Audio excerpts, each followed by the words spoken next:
अस्सलाम वालेकुम।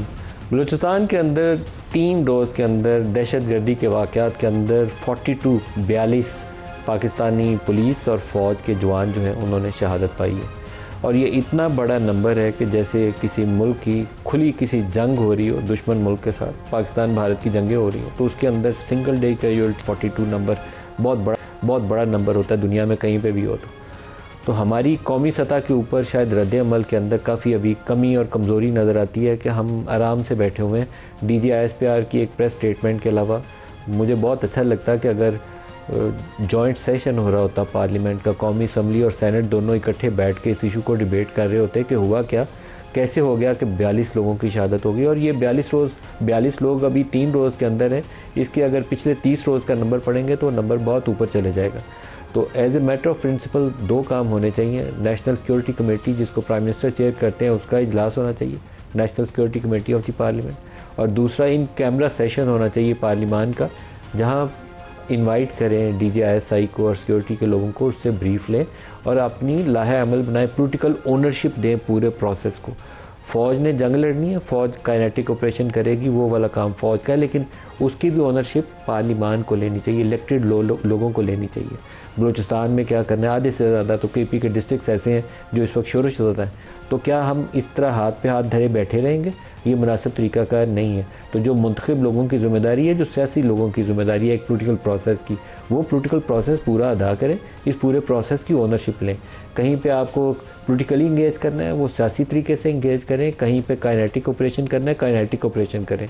दूसरा इसका हिस्सा आ जाता है सरहद पार से जो पाकिस्तानी इलाकों के अंदर दहशतगर्दी होती है, ज़्यादातर वो इस वक्त अफ़गानिस्तान की सरज़मीन इस्तेमाल हो रही है। मार्का हक के बाद इंडिया के लिए भी सबसे बड़ा जो एक ओपन विंडो है दहशतगर्दी का, वो इस वक्त अफ़गान सॉइल है। अफ़गान सॉइल से वो KP के अंदर भी दहशतगर्दी फैलाते हैं, अफ़गान सॉइल से ही वो बलूचिस्तान के अंदर भी दहशतगर्दी फैलाते हैं। कहीं उसको TTP मिल जाती है, कभी उसको BLA मिल जाती है, और यही फितने हैं जिसके नतीजे में पाकिस्तान के अंदर पाकिस्तानी कौम के बेटे हैं, ये पुलिस के और फ़ौज के जवान जिनकी शहादत हुई है, तो किसका बेटा अगर शहीद हो रहा हो या उसके ऊपर कोई हमला हो रहा हो तो उसका रद्दअमल क्या होना चाहिए, वैसा ही रद्दअमल अपनी पार्लियामान से हमें तवक्को रखनी चाहिए। और जिसने अफ़गान सरज़मीन से पाकिस्तानी इलाकों पे हमला किया तो उसने तो पाकिस्तान के ऊपर हमला किया ना, तो उसका जवाब भी उसी शिद्दत से जाना चाहिए, बल्कि उससे 100 गुना ज़्यादा शिद्दत से जाना चाहिए। लेकिन हम जवाब देने के बावजूद अगर ये हमले मुसलसल हो रहे हैं तो इसके ऊपर जो एक कमी है, जो मिसिंग लिंक है, इसके ऊपर एक रिव्यू होना चाहिए इसी पार्लियामान के अंदर, और वो बैठ के डिसाइड करे कि वो क्या वजह है कि अभी तक हमने सरहद पार कार्रवाइयाँ भी की हैं तो फिर ये दोबारा यहाँ कार्रवाइयाँ कैसे हो रही हैं। यहाँ उनके सहूलतकार हैं, सिंपथाइज़र हैं, उसके ख़िलाफ़ जाएँ। बॉर्डर पार अगर आपने इंटेलिजेंस बेस्ड ऑपरेशन करने हैं वो करें। उन ग्रुप्स के जो हेड्स हैं उनको basically we should take them out. ये सबसे दुनिया में बेहतरीन तरीका ये होता है कि अगर कोई TTP वहाँ बैठ के आपके इलाके के अंदर हमला कर रही है तो उसके जो हेड्स हैं, टॉप टियर है, वो पहले आप उसको मारें ताकि वो ग्रुप कमज़ोर हो। वो दोबारा रीग्रुप करेंगे लेकिन उसके लिए आप मोहलत उसको मत दें। तो ये तरीक़ाकार के ऊपर किसकी ज़िम्मेदारी है बहस करना, इसी पार्लियामान की। नेशनल सिक्योरिटी कमेटी एक फोरम है जिसको करना चाहिए, प्राइम मिनिस्टर और फील्ड मार्शल दोनों उसके अंदर बैठे होंगे, वो बैठे रिव्यू करें और सारे प्रोसेस को आगे लेके चलें। अपोजिशन के लोग भी उसके अंदर बिठाएं ताकि क्रॉस द बोर्ड उसकी ओनरशिप होगी। और दूसरा इन कैमरा सेशन होना चाहिए पार्लियामान का, और उसमें ब्रीफ करना चाहिए तमाम बड़े लोगों को, DGISI हो, DG मिलिट्री ऑपरेशन ने करना है या किसी और ने करना है, वो सारे उसके अंदर आए, ब्रीफ करें। और इसी पार्लियामान का इजलास तब तक ख़त्म ना हो जब तक कोई उसके ऊपर फैसला नहीं करते। आपने NAP को आगे बढ़ाना है, उसको स्ट्रेंथन करना है, उसके अंदर जान डालनी है, वसाइल देने हैं, कहीं और फ़ौज लगानी है, लेकिन नाउ इज़ द टाइम। आप इंतज़ार करते रहेंगे कि ये ऑपरेशन इसी तरीके से कार्रवाइयाँ होती रहें और इसी तरीके से फ़ौज जाएगी किसी इलाके में, वो 10 हमारे मार गए, हमने 20 उनके मार लिए। ये नंबर दुरुस्त नहीं है इसको इस तरीके से कंपेयर करना। हम कहते हैं हमने उनके 54 मार दिए हैं, आप उनके 154 भी मार दें, हमारे तो 42 गए ना, इस कौम के बेटे गए जो पुलिस में थे, जो फ़ौज में थे, उन्होंने तो शहादत पाई, वो क्यों पाई? ये इसके बाद अगर एक सिंपली ये स्टेटमेंट दे देना है कि हमें अपने जवानों की शहादत के ऊपर बड़ा फ़ख्र है, तो प्राइम मिनिस्टर साहब और इस मुंतखब हुकूमत का ये स्टेटमेंट काफ़ी नहीं है। ये आपका काम है, ज़िम्मेदारी है कि ये लोग अपनी जानें जो शहीद करवा रहे हैं, हो रहे हैं शहीद, इनकी शहादत जो है उसकी आपको ज़िम्मेदारी लेनी चाहिए कि ये नंबर इतना बड़ा कैसे हो गया। वो तो एक के ऊपर भी आपको खड़ा हो जाना चाहिए। तो यहाँ तो 42 है, और ये 42 भी मैं दोबारा कह रहा हूँ कि ये आइसोलेटेड इवेंट नहीं है कि 3 दिन में हो गया। मुसलसल पिछले 6 माह, 1 साल, 2 साल के आप नंबर उठाएँ तो पिछले 9/11 के बाद के वाक़यात जो शुरू में 2-3 साल तेज़ी थी, फिर उसमें कमी आ गई थी, लेकिन मेरे ख्याल में ज़रब अज़्ब के बाद जितना ज़ोर तोड़ा था हमने, उससे ज़्यादा क़ुव्वत के साथ पिछले 2 सालों से ही ऊपर आ गया है। तो कहीं कोई खामी, कोई कमज़ोरी, कोई ऐसी गलती हो रही है जिसकी हमें इस्लाह करने की ज़रूरत है, उसके ऊपर गौर करें और वो फ़ैसले करें और आगे बढ़ें। DGISPR ने आज जो प्रेस कॉन्फ्रेंस की है, उन्होंने जो नंबर्स दिए हैं बलूचिस्तान में 3 रोज़ के अंदर, वो आपको सुनाते हैं क्या क्या। गुज़िश्ता 4 रोज़ में बलूचिस्तान में दहशतगर्दी के 3 बड़े वाक़यात हुए। पहला वाक़या 4 और 5 जुलाई की रात को पेश आया नौड़क का। जो फितना अल ख्वारिज के दहशतगर्द हैं, उन्होंने वहाँ की लोकल जो पॉपुलेशन है उन पे हमला किया। 4 मासूम शहरी हैं हमारे, वो शहीद हुए और 6 जख्मी। सेकंड जो वाक़या है ये 6 जुलाई को पेश आया। ज़ियारत में इलाके में फितना अल ख्वारिज के जो दहशतगर्द हैं, उन्होंने मल्टी डायरेक्शनल एक अटैक किया और 15 उन्होंने जो खारजी हैं उनको जहन्नम हासिल की। 9 police young boys laid down their lives from Balochistan police. पहले दिन हमारे 9 बहादुर पुलिस के लड़के शहीद हुए, आज 18 तो टोटल 26 उनके खारजी मारे गए। तीसरा वाकया जो आज पेश आया है, ऑपरेशन के ऊपर convoy, army convoy was in the area of Dela Bandar, engagement हुई है उस कॉन्वॉय की DLA वालों के साथ। 11 फौज के जवान शहीद हुए हैं, 14 जो से हैं DLA के दहशतगर्द मारे गए। टोटल हमारी जो शहादतें हैं वो 42 कीमती जाने इस मुल्क की अल्लाह ताला को उन्होंने अपनी जानें सुपुर्द की हैं। 54 दहशतगर्द जो से हैं जो कि जन्नत हासिल हुई। दुनिया में कोई माई का लाल पैदा नहीं हुआ जो रियासत पाकिस्तान को डिटर कर सकता हो। So we are here, Pakistan is here, Balochistan is here, and we will take on each and every terrorist, their facilitator, those who harbor them, those who furnish them, those who provide them bases. इंशाअल्लाह अल्लाह पाक पाकिस्तान की हिफाजत फरमाएगा और पाकिस्तान कायम दायम है, लेकिन अपना खून रायगा नहीं जाने देना चाहिए। और अगर एक भी जान जाती है तो उसकी वजह तलाश करनी चाहिए कि क्या उसको रोका जा सकता था या नहीं रोका जा सकता था। और जिन लोगों की ज़िम्मेदारी है उन सारों को सर जोड़ के बैठना चाहिए, नहीं तो सारों की कलेक्टिव रिस्पॉन्सिबिलिटी होगी कि उनकी ज़िम्मेदारी थी इस चीज़ को रोकना और वो रोकने में नाकाम रहे। इन वाक़यात के पीछे कौन है, वो DGISPR क्या कह रहे हैं, सुनिएगा। Who is doing it? ये करवा रहा है हिंदुस्तान, वो कुव्वतें जिनको पाकिस्तान की खुशहाली और स्टेबिलिटी बर्दाश्त नहीं होती। And they are using the territories under the control of this illegitimate Afghan Taliban regime as a base of operation. The majority of the people, once we encounter them, we kill them, we engage them, तो ये अफगानी होती है। ये जो वाक़यात हो रहे हैं, there is a mastermind behind it. We have resolve and clarity. This armed forces under the leadership of the Field Marshal, we will hunt you and we will hurt you अगर तुम हमारे बच्चों पे हाथ डालते हो और तुम समझते हो कि हम आगे रैशनैलिटी, प्रोफेशनैलिटी, बातचीत करेंगे। कि ये जो जंग है ये हर लम्हे हर जगह आपकी फौज, आपकी सिक्योरिटी फोर्सेस और आपके अवाम लड़ रहे हैं। हमें इस जंग में हर सूरत कामयाबी हासिल होगी क्योंकि हम हक पर हैं। आज हमारे साथ पैनलिस्ट में हैं जौहर सलीम साहब, पाकिस्तान के साबिक़ सेक्रेटरी ख़ारजा हैं, बैरिस्टर अकील मलिक वज़ीर ममलकत कानून और इंसाफ हैं, और शफ़ी जान साहब वज़ीर इत्तलात खैबर पख्तूनख्वा, सबको प्रोग्राम में खुश आमदीद कहते हैं। बैरिस्टर अकील साहब, पहले तो मैं हुकूमती रिस्पॉन्स पे ही आऊँगा। नेशनल सिक्योरिटी कमेटी का इजलास क्यों नहीं होता और पार्लियामान इसके ऊपर बैठ के सर क्यों नहीं जोड़ती? बिस्मिल्लाहिर्रहमानिर्रहीम। बहुत बहुत शुक्रिया नदीम मलिक साहब। सबसे पहले तो बहुत अफसोसनाक वाक़यात जो 3 वाक़यात हुए और हमारी कानून नाफिद करने वाले इदारों और वो जवान और उसके साथ सिविलियंस जिन्होंने जाम शहादत नोश फरमाया, अल्लाह ताला उनकी दर्जात बुलंद फरमाए, अल्लाह ताला उनकी मग़फ़िरत फरमाए और लवाहिकीन को सब्र जमील अता फरमाए। देखें, बहुत अफसोस हुआ और इतना दिल खराश वाक़या एक नहीं बल्कि 3 वाक़यात, और उसमें आज DGISPR साहब का प्रेसर और वो तमाम तर चीज़ें तफसीलात वो आवाम के सामने रखी। बात यह है कि ये खाली जो है हुकूमत की ज़िम्मेदारी नहीं है और खाली फ़ौज की भी नहीं है। फ़ौज की नहीं। देखें, फ़ौज जो है वो अपनी तमाम तर तवानाइयाँ जो हैं इस हवाले से, मुल्क के बॉर्डर्स को सिक्योर करने के हवाले से, और हुकूमत भी साथ मिल के हम लोग सिंक रहते हुए, इन सिंक होते हुए हम तमाम तर वो चीज़ें कर रहे हैं। SP ज़ियारत सस्पेंड हुआ, ये आपके सामने है। एक इंक्वायरी कमेटी बनी है, तश्कील दी है।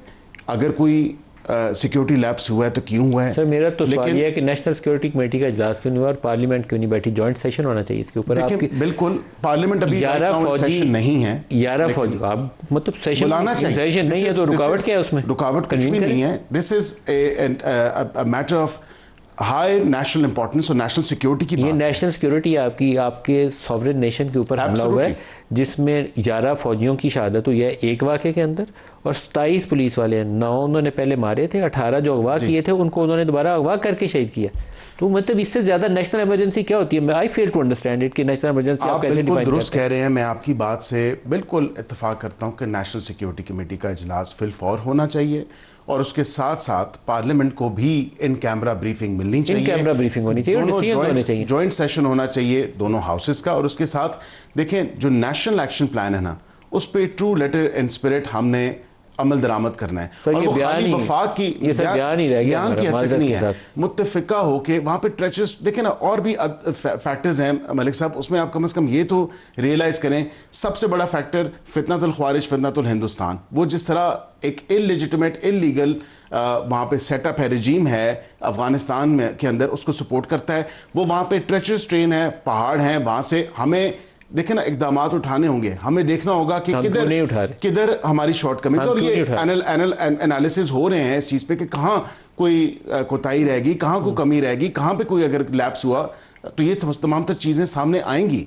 लेकिन उस पर मैं ये ज़रूर आपको कह दूँ मलिक साहब कि इसमें ये अगर दुश्मन समझे कि वो इस तरह की एक्टिविटीज़ को कंटिन्यू करेगा, टेररिस्ट अटैक्स कंटिन्यू होंगे, तो ये उसकी भूल है।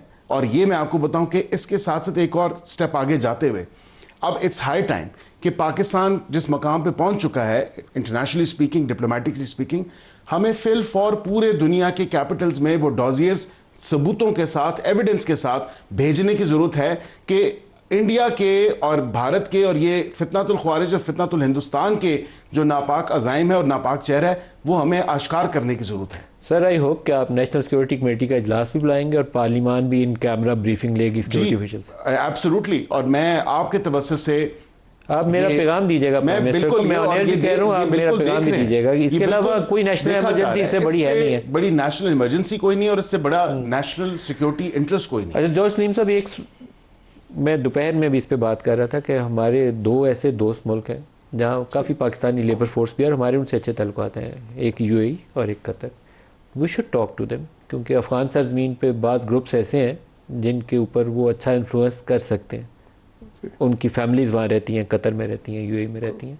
तो इन्होंने अभी कहा वर्ल्ड कैपिटल्स को इंगेज करना, तो पहले तो दोस्तों को इंगेज करना चाहिए, दोस्तों की तरह ही, कोई हमने उनसे गिला शिकवा नहीं करना, लेकिन we should talk to them कि ये कोई मुल्क ऐसा दुनिया का है जो अपने 42 जवानों की छातें उठा के तो आंखें बंद करके बैठ जाए। तो we need your help, you are our friend, तो हमें हमारे साथ बात करो कैसे इनको डील करें, इन ग्रुप्स को। जी बिल्कुल। देखिए, एक तो खैर ये है कि इसमें किसी भी हुकूमत की और स्टेट की जो है प्राइमरी रिस्पॉन्सिबिलिटी, उसमें ये आ जाता है सिक्योरिटी ऑफ द सिटीजन्स जो है वो सबसे पहले होती है। अब उसमें आपको जो भी स्टेप्स लेने होते हैं, और बिल्कुल मिनिस्टर साहब ने सही कहा, नेशनल एक्शन प्लान। अगर आप नेशनल एक्शन प्लान को देखें तो उसमें वो सारे लवाजमात हैं जो कि करने चाहिए थे। अगर उसकी इम्प्लीमेंटेशन को देखें तो फिर तकरीबन बहुत कुछ नहीं हुआ, बल्कि ज़्यादातर नहीं हुआ।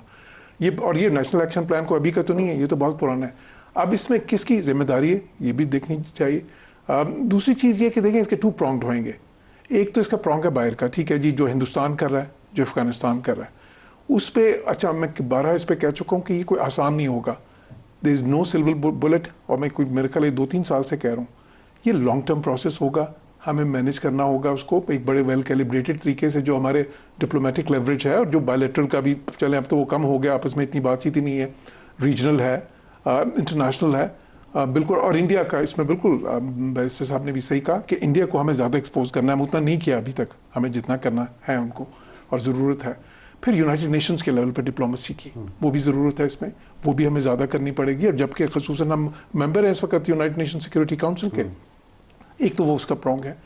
फिर वो बिल्कुल जो आपने कहा, हमें सारे दोस्त ममालिक जिनका भी उन पर इन्फ्लुएंस है, इवन चीन का इन्फ्लुएंस है, और चीन ने कोशिश भी की थी इससे पहले मीडिएशन की, कतर ने भी की थी, तुर्किया ने भी की थी।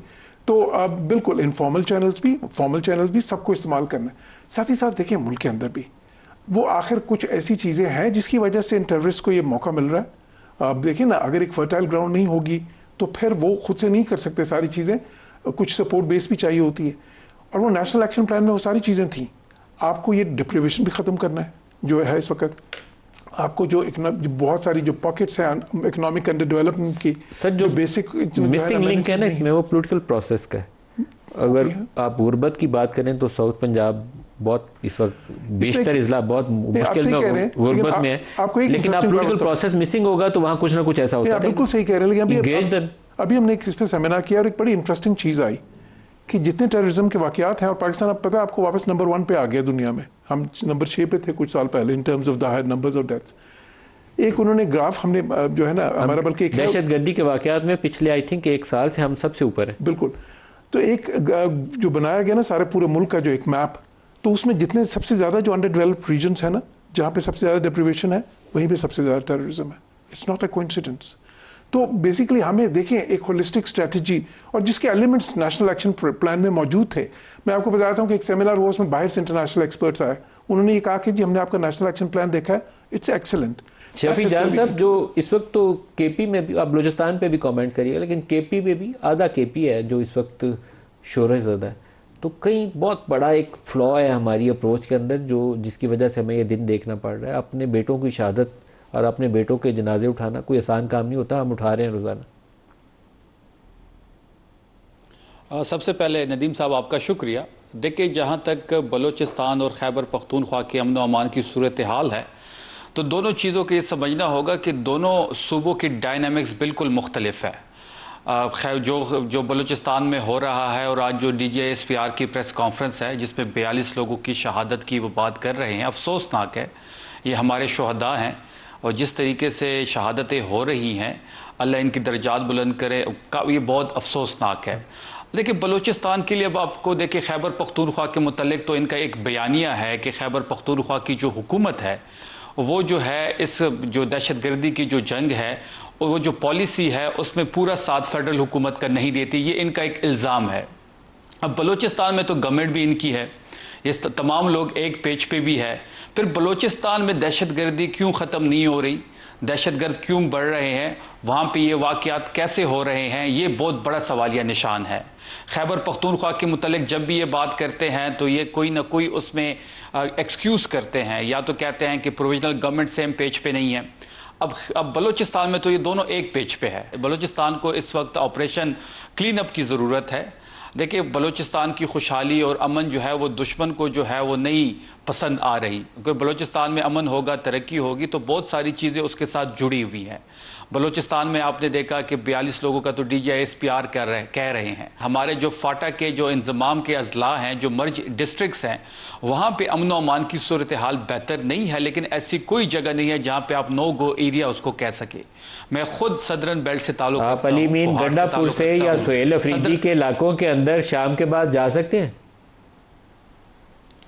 जी बिल्कुल जा सकते हैं। मैं तो खैबर में रात भर जब एक ऑपरेशन हो रहा था, जब फेडरल हुकूमत ने, अब सुन ले नदीम साहब, जब फेडरल हुकूमत ने हमारी ऊपर यहाँ पे खैबर में ऑपरेशन जो इम्पोज किया, तो रात को 12:30 बजे हम खुद खड़े होकर लोगों को हमने खुद निकाला है। अभी भी वहाँ पे नकलो हरकत होती है। बलूचिस्तान से बहुत बेहतर हालात हैं खैबर पख्तूनख्वा के। देखिए, खैबर पख्तूनख्वा के साथ तो जो हो रहा है वो आपके सामने है। पॉलिसी की बात करें, फंड्स की बात करें, सियासी एक पोलराइजेशन की बात करें, एक वफाक के साथ भी हमारा एक अपना इशू चल रहा है, लेकिन बलूचिस्तान में तो ये सारे एक पेज पे है। अब ये हमें बताया जाए कि फेडरल हुकूमत उसकी जिम्मेदार है, सूबाई नाकामी तो कलेक्टिव है सर, सारों को मानना चाहिए। शफी जान साहब, बैरिस्टर वकील साहब, कलेक्टिवली माने तो फिर इसका हल ढूंढें। बिल्कुल हमारी जिम्मेदारी, अगर उंगलियां उठाते रहेंगे फिर कोई हल नहीं। साहब नहीं, आप बिल्कुल दुरुस्त कह रहे हैं नदीम साहब, जिसकी हुकूमत है उस जिसकी हुकूमत है, नहीं अब मुझे बात करने देना। अब जिसकी हुकूमत है उसको ये जिम्मेदारी लेनी पड़ेगी। अगर खैबर पख्तूनख्वा के हालात की जिम्मेदारी आप खैबर पख्तूनख्वा की हुकूमत को ठहराते हैं, नहीं फेडरल हुकूमत नहीं ठहराती खैबर पख्तूनख्वा हुकूमत को। क्या फेडरल हुकूमत के एक स्टांस नहीं है इस बारे में कि खैबर पख्तूनख्वा की जो हुकूमत है, फेडरल हुकूमत ये कहती है कि वहाँ पे जो बदअमनी है उसकी जिम्मेदार सूबाई हुकूमत है, क्योंकि सूबाई हुकूमत हमारे साथ एक पेज पे नहीं है, इनकी स्ट्रैटेजी चेंज है।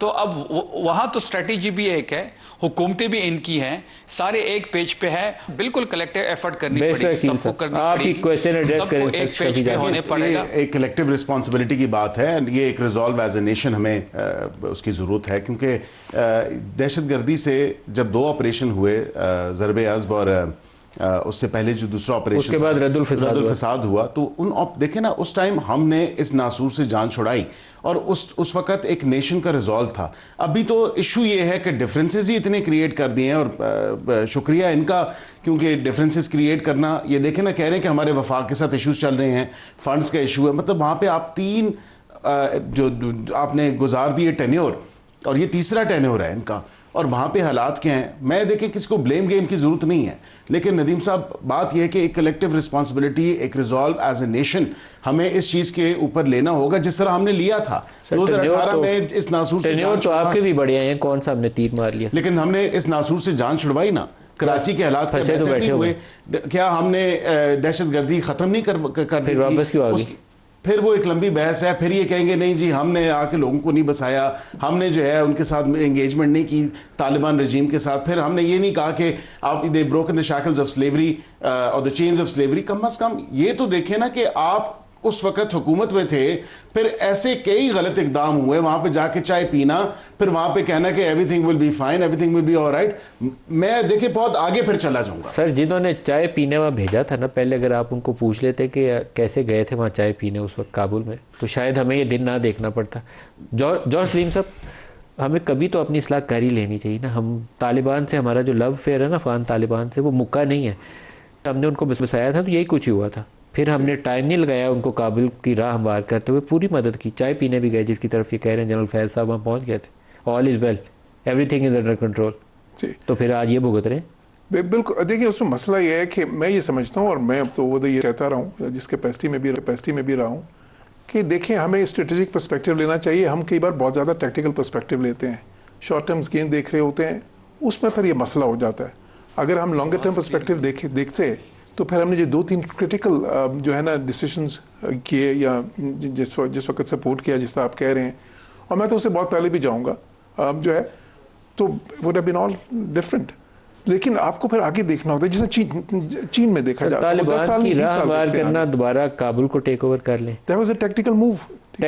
टीटीपी को अलाउ करना कि दोबारा पाकिस्तानी इलाकों के अंदर वैसे।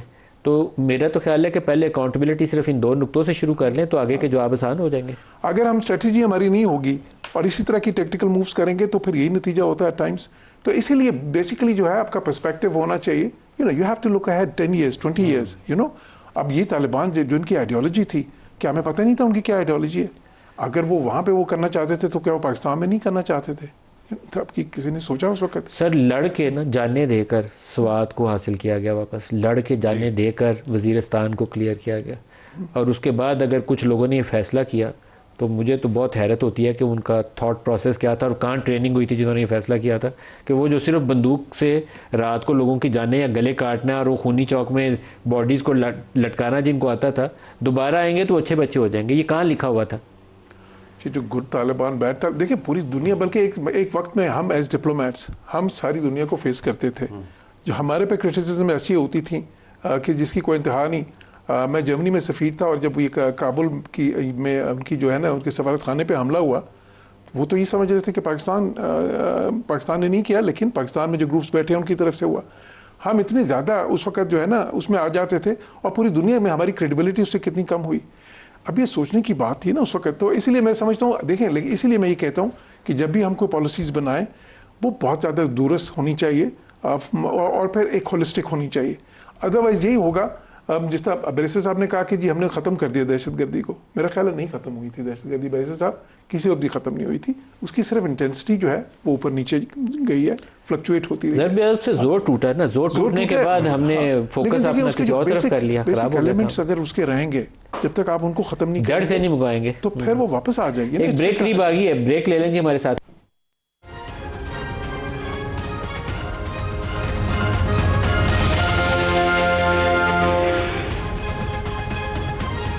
प्रोग्राम में दोबारा खुशामदीद कहते हैं। शफी जान साहब, क्या करें आगे बढ़ने के लिए? कोई स्ट्रेटजी भी तो होनी चाहिए ना, आप मुतबादल तजवीज़ आप कर दें कि क्या करना चाहिए? देखिए, तजवीज़ एक ही है, पहले तो इन कैमरा सेशन बुलाना चाहिए। आपने पिछले अदवार में भी देखा होगा, जब भी इस किस्म की इश्यूज़ बनते हैं फेडरल हुकूमत जो है वो कभी भी इन कैमरा सेशन नहीं बुलाते। ईरान की इशू पे भी आपने देखा होगा, और हमारी यही प्ली थी इनसे कि आप इन कैमरा सेशन बुलाएं, तमाम लोगों को एतमाद मिले, तमाम कौम के सामने तमाम मुकदमा रखें, वहाँ पे जो सिचुएशन है उसके बारे में तमाम अवाम को आप आगाही दें। ये बंद कमरों के फैसलों का नतीजा है कि आज हालत यहाँ तक पहुँच गई है।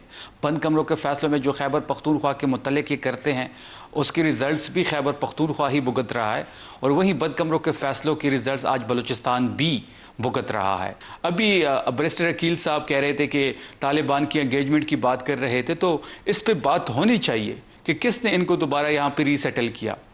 इन्हीं की हुकूमत ने रीसेटल किया। जब पीडीएम की गवर्नमेंट थी, जो फेज़ 1 इनका था, जब इमरान खान साहब की हुकूमत ख़त्म की गई 9 अप्रैल की रात को बैरूनी साजिश के तहत अंदरूनी गद्दारों ने मिलके जब इनकी हुकूमत कायम हुई, पीपल्स पार्टी उस शुरू आपने किया था, ये दोनों जुमात शुरू आपने किया था, मुकम्मल पीडीएम ने किया था। शुरू इमरान खान की हुकूमत ने किया था, मुकम्मल शहबाज शरीफ की हुकूमत ने किया। सुन ले नदीम तो आप दोनों कसूरवार हैं, किया था, आप दोनों की अकाउंटेबिलिटी होनी चाहिए। अब सुन लेना, नहीं बिल्कुल होनी चाहिए, दोनों की होनी चाहिए।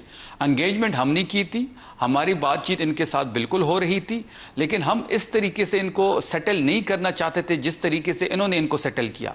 यहाँ पे तो इनको लाया गया और आज़ाद छोड़ दिया गया। हमारी जो इनसे बात हो रही थी, रीसेटलमेंट की जो बात हमारी हो रही थी, वो कुछ टर्म्स एंड कंडीशंस पे हो रही थी। इसमें कुछ लोगों के साथ हमने बातचीत का जो हमने आगाज़ किया था, तो वो जब अगर हमारी हुकूमत रहती, अगर हम इनको रीसेटल भी करते, तो हमारी स्ट्रैटेजी इनसे बिल्कुल चेंज होती। इन्होंने तो यहाँ प्रेसिडेंशियल पार्डन किसने दी थी सर? बिल्कुल शफी जान साहब, प्रेसिडेंशियल पार्डन किसने दी थी? प्रेसिडेंशियल पार्डन किसने दी? उससे तो हम इनकारी नहीं है नदीम साहब, तीन को मसला ये है आप इनकारी नहीं है तो फिर नाम लेके बताए ना। जड़ ये आप ही की हुकूमत के प्रेसिडेंट ने उन लोगों को पार्डन किया था जो मोस्ट वांटेड थे, जो लिस्ट के ऊपर थे, प्रोहिबिटेड लिस्ट के ऊपर थे, उनको प्रेसिडेंशियल पार्डन देके बाहर निकाला। नदीम साहब, आप मेरे या तो आप मुझे अगर आप सारे लोग कसूरवार हैं, पाकिस्तानी लोगों की जो खून रेजी है। लेकिन देखें, मैं आपको आप दोनों कसूरवार हैं। ये जो कह रहे हैं ना कि नेशनल सिक्योरिटी, एक मिनट जी बैरिस्टर साहब, एक मिनट, कैमरा तो मेरे ख्याल से आप भूल रहे हैं। नहीं, एक सेकंड, आप शफी जान साहब, let's not twist the facts. हुआ ये था कि उस वक्त आपको याद होगा पार्लियामेंट का सेशन था और इन कैमरा ब्रीफिंग थी नेशनल सिक्योरिटी के ऊपर, और उस टाइम खान साहब आना ही नहीं चाहते थे, मिन्नतें करके लाया गया था, और ऑपोजिशन बैठ कम से कम 2-2.5 घंटे। ये आज भी ख्वाहिश साहब ऑन रिकॉर्ड है, हमेशा इस चीज का जिक्र भी होता है, on the floor of the house भी किया। तो उसने कहा साहब एक और चीज का मुझे जवाब देना सवाल, जनरल बाजवा के वक्त जो पार्लियामेंट्री कमेटी और नेशनल सिक्योरिटी का जो इजलास हुआ था ना, उसमें शहबाज शरीफ साहब जो थे उस वक्त तो अपोजिशन लीडर थे।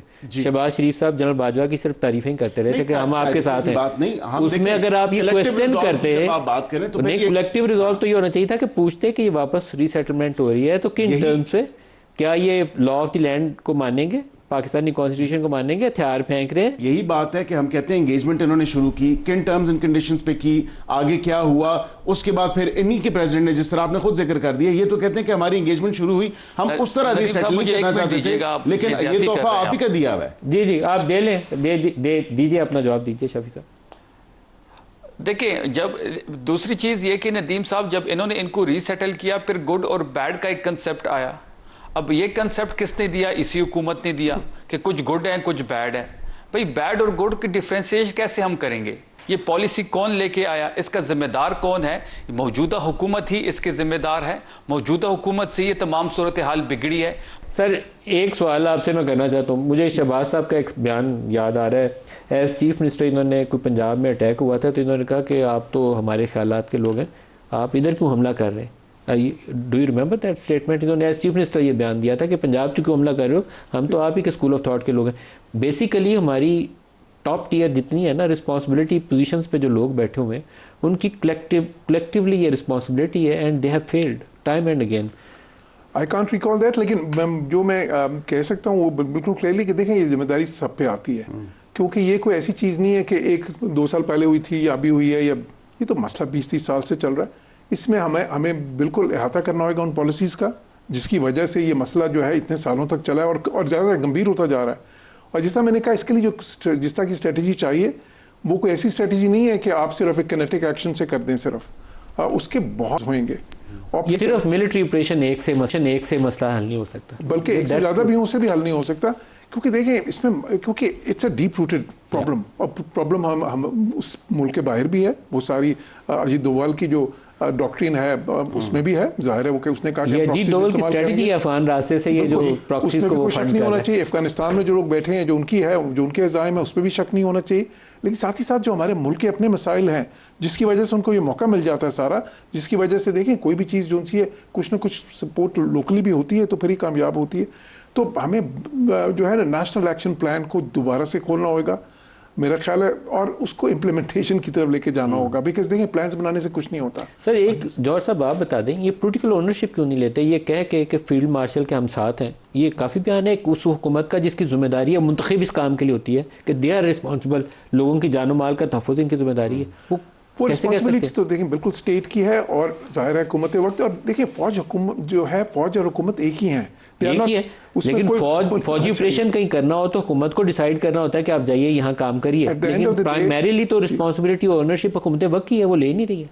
इसमें तो कोई देखें पूरी दुनिया में ये तो एक वाज़ेह असूल है कि जो भी हुकूमत होती है, फौज तो एक इंस्टीट्यूशन है जो हुकूमत के साथ काम कर रहा होता है, तो उसमें तो बिल्कुल वाज़ेह, उसमें तो कोई शक ही नहीं होना चाहिए ना।